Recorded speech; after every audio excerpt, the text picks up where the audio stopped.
Dahil ang misyon, pagpapakilala ng Diyos sa kapwa, pagpapakilala ng kanyang kaharian.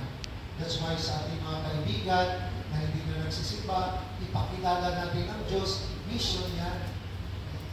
Mission yan, ipakilala na maging saksi ka sa pananampalataya. At lahat tayo ay tinawag na misyonero. Lahat tayo ay tinawag na ipakilala ang Diyos sa pamamagitan ng ating pamumuhay. Ipakilala ang kanyang kaharian. Sabi mo sa katabi mo, Sister, misyonero ka. Tayo, May mission ka. ngayon, pag nag-mission tayo, dahil ang mission ay sa Diyos, mission is God, sa Kanya yan, tayo ay servant lamang, alagad.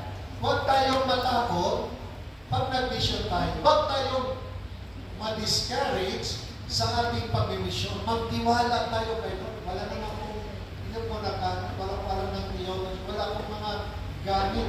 Sabi nga ng Panginoon,